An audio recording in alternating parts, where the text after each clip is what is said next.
Olá, alunos do segundo ano do ensino médio. Essa semana, nossa aula de língua portuguesa estará alinhada com a aula lá do Centro de Mídias. Iremos trabalhar o caderno Aprender Sempre, volume 2, que é aquele material que eu enviei para vocês no grupo, tá?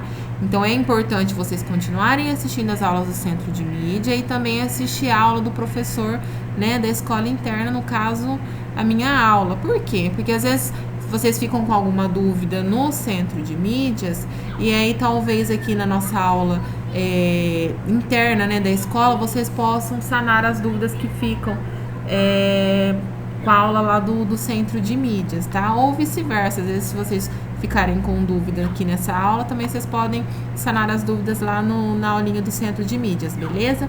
Então, a gente vai começar com a sequência de atividade 1, tá lá na primeira página.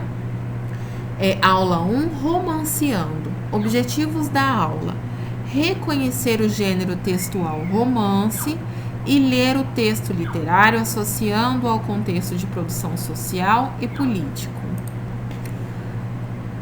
Como iremos trabalhar agora o gênero romance, eu coloquei para vocês algumas características desse gênero, tá? Para vocês saberem diferenciar. Então, isso aqui não tem lá na apostila de vocês, eu coloquei só aqui nessa aula para não ficar nenhuma dúvida, tá? Então, principais características do romance. O romance é uma narrativa longa, escrita em prosa e possui a seguinte estrutura. Logo mais eu vou explicar para vocês o que é uma prosa, tá? Então, acontece a ação, série de acontecimentos que se combinam para formar o enredo da obra. Tem o lugar, que são os espaços físicos em que transcorre a ação.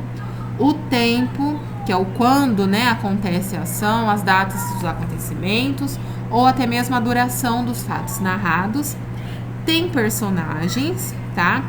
Dentre eles aí tem a categoria personagem plana, que é aquela personagem que é comum e previsível, que a gente já sabe o que ela vai fazer, uma personagem comum.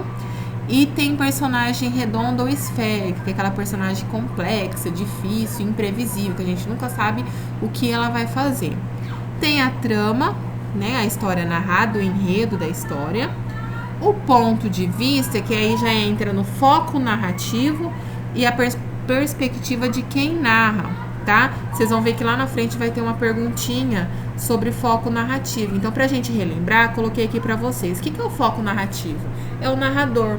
Então, tem 3 tipos. O narrador personagem, que é aquele que participa da história. Ele conta a história, ele narra em primeira pessoa e participa da história. O narrador observador, que é escrito em terceira pessoa, ele não participa da história, ele apenas narra aquilo que ele observa, ele conta a história do jeito que ele observa. E tem o narrador onisciente ou onipresente, que também é em terceira pessoa, ele não participa da história, porém, ele conhece o personagem, tá? Então, possui total conhecimento dos fatos narrados da personagem. Então, ele não narra somente aquilo que ele vê, ele conhece o personagem, o que o personagem tá pensando. Então, esse é o narrador onisciente ou onipresente.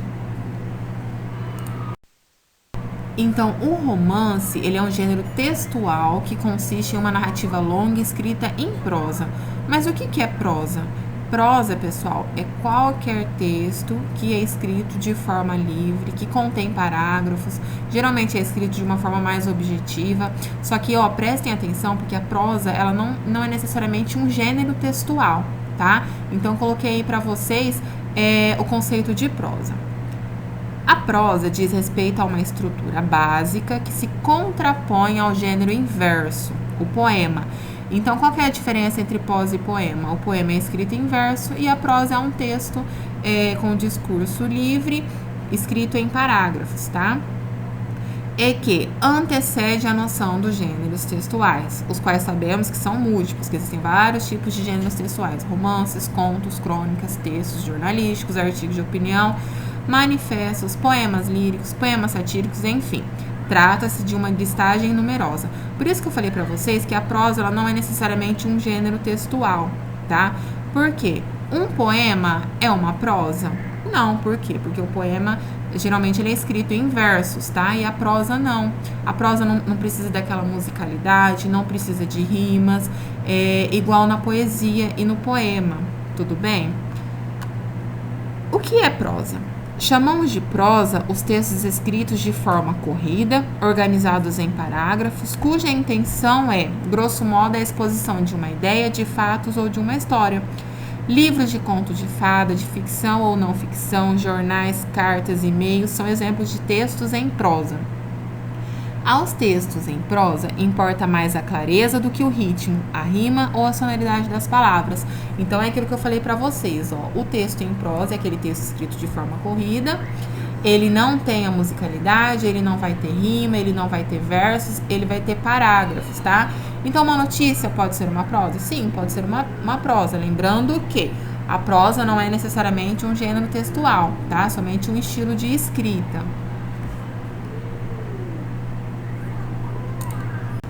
E para não ficar nenhuma dúvida, coloquei para vocês mais uma imagem, um conceito simples de prosa.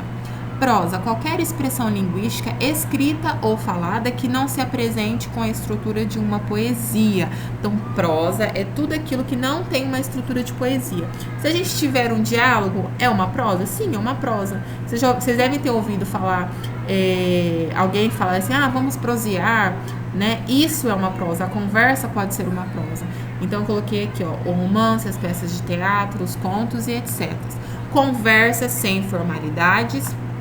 Preciso de 2 dedos de prosa, ó, o exemplo que eu acabei de dar para vocês, tá? Então, a prova é qualquer expressão linguística, escrita ou falada, só que ela não tem uma estrutura de poesia. Ela não é como a poesia, ela não é escrita em versos, ela não tem as rimas, não tem a musicalidade. Então, depois desse breve resumo sobre o gênero textual romance e sobre prosa, a gente vai lá na apostila, na aula 1, romanceando, né? Que eu li os objetivos para você lá no início, para vocês no início da aula. E aí tem a primeira atividade. Leia atentamente o fragmento do texto e registre no seu caderno de anotações as principais informações peculiares à construção do texto literário, romance romântico apontadas pelo autor. Como vocês não têm essa apostila, o que vocês vão fazer? Vai lá no caderno de português de vocês, coloquem aula 1, romanceando, a página da apostila, atividade número 1 e só responde no caderno, tudo bem? Aí, ó, tá pedindo, ó, as principais informações peculiares à construção do texto literário, romance romântico apontadas pelo autor. Então, de acordo com esse texto, quais eram as principais, né, características do romance, do texto literário romance? Então, vamos ler o texto. O romance romântico brasileiro dirigia-se a um público mais restrito do que o atual. Eram moços e moças provindos das classes altas e, excepcionalmente, médias. Eram os profissionais liberais da corte ou dispersos pelas províncias. Eram, enfim, um tipo de leitor à procura de entretenimento, que não percebia muito bem a diferença de grau entre um Macedo e um Alencar urbano. Para esses devoradores de folhetins franceses, divulgados em massa a partir de 1830 a 1840, uma trama rica de acidentes bastava como pedras de toque do bom romance. À medida que os nossos narradores iam aclimando a paisagem e ao meio nacional, os esquemas de surpresa e de fim feliz dos modelos europeus, o mesmo público acrescia ao prazer da urdidura e do reconhecimento ou da autoidealização. A cronologia manda começar pelo romance de Joaquim Manuel de Macedo. Macedo descobriu logo alguns esquemas de efeito novelesco, sentimental ou cômico e aplicou-os assiduamente até as suas últimas produções do gênero. Compõe o quadro esses expedientes: o namoro difícil e impossível, o mistério sobre a identidade de uma figura importante na intriga, o conflito entre o dever e a paixão. Então, quais eram as características do gênero romance, tá? Naquela época, de acordo com esse texto aqui que eu acabei de ler para vocês. Ó, aqui no finalzinho a gente já vê, ó, o namoro difícil é impossível, o mistério sobre a identidade, então tem aquele amor impossível, uma figura importante na intriga, o conflito entre o dever e a paixão. Eu posso me apaixonar por aquela pessoa, não posso, o amor impossível. Então, são características do gênero textual romance, tá? Então, isso vocês vão responder nessa atividade 1.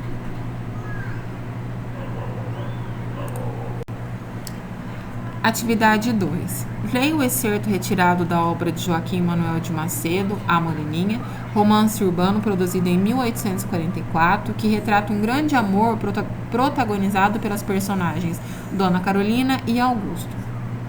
A Moreninha. Como de costume, à tarde de ser empregada em passeios à borda do mar e pelo jardim. O maior inimigo do amor é a civilidade. Augusto o sentiu, tendo de oferecer o braço à senhora Dona Ana. Mas esta lhe fez cair a sopa no mel, rogando-lhe que o reservasse para sua neta.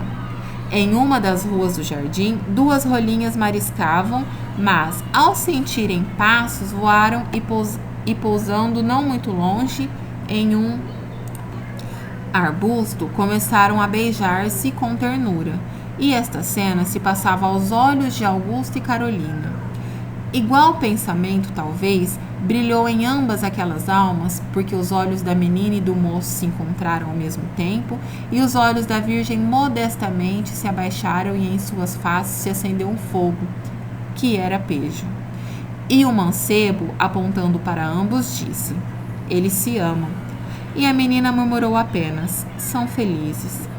Pois acredita que em amor possa haver felicidade? Às vezes. Acaso já tem a senhora amado? Eu? E o senhor? Comecei a amar há poucos dias.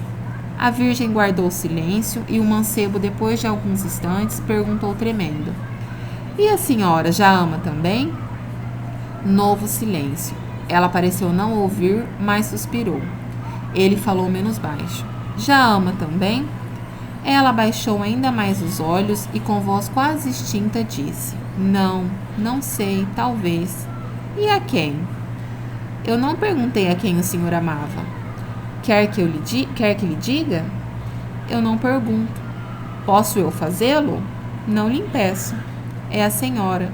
Dona Carolina fez-se cor-de-rosa e só depois de alguns instantes pôde perguntar, forcejando um sorriso: por quantos dias? Oh, para sempre, respondeu Augusto, apertando-lhe vivamente o braço. Após a leitura e análise do texto, responda as questões a seguir. Pessoal, então percebam que o texto que eu acabei de ler, ele começa com o narrador, né, contando o lugar, os fatos, e depois tem os diálogos, tá? Então, de acordo com esse excerto do texto do romance A Moreninha, vem a primeira questão. O que vocês irão fazer? Vocês só vão responder no caderno, tá? Coloquem a página da apostila Aprender Sempre, a alternativa, o nome do texto e só coloquem a resposta, tudo bem? Aí a primeira, ó, identifique o foco narrativo do texto lido. O que é o foco narrativo? O narrador. Lembram lá no começo da aula que eu falei um pouco sobre os narradores? Então, vocês acham que nesse excerto, o narrador, ele é o quê? Ele é um narrador personagem, ele é um narrador onisciente, ele é um narrador observador. Vou dar uma dica para vocês, tá? Em um texto, pode ser que tenha 2 tipos de narrador, tá? Então, prestem atenção, leiam de novo o excerto e respondam de acordo com o que vocês acharem, tá? De acordo com o texto. B. Retire do texto o trecho que evidencia comportamentos sociais característicos da época e indique qual sentido pode ser inferido. Então, o que vocês vão fazer aqui? Acho que vocês devem ter percebido que naquela época, né, a gente está falando em 1830 e 1840, os namoros eram diferentes, totalmente diferentes do que é agora. Então, o que vocês deverão fazer? Pegar um trechinho do texto, do romance, que comprova como era o namoro naquela época, tá? Então, é isso que vocês deverão fazer nessa B. E qual sentido pode ser inferido? O que a gente pode concluir desse trecho que vocês irão retirar do texto? C. E na atualidade, é comum presenciar comportamentos nos moldes em que se apresentam os personagens da narrativa? Justifique. Então, vocês acham, essa é pessoal, tá? Vocês acham que, na atualidade, hoje, 2021, é comum a gente ver pessoas, né, igual um homem e uma mulher, ou um casal, paquerando daquela forma, da forma como é retratado lá no texto A Moreninha? Então, vocês vão responder o que vocês pensam, tá? De acordo com o ponto de vista de vocês. E é isso, pessoal. Essa é a aula de hoje. Na próxima quinta-feira, amanhã e na quinta-feira a gente tem uma aula online, mas eu estarei também gravando vídeo novamente para vocês e qualquer dúvida vocês podem me chamar no privado ou perguntar no grupo, tá bom? Beijo e até a próxima aula.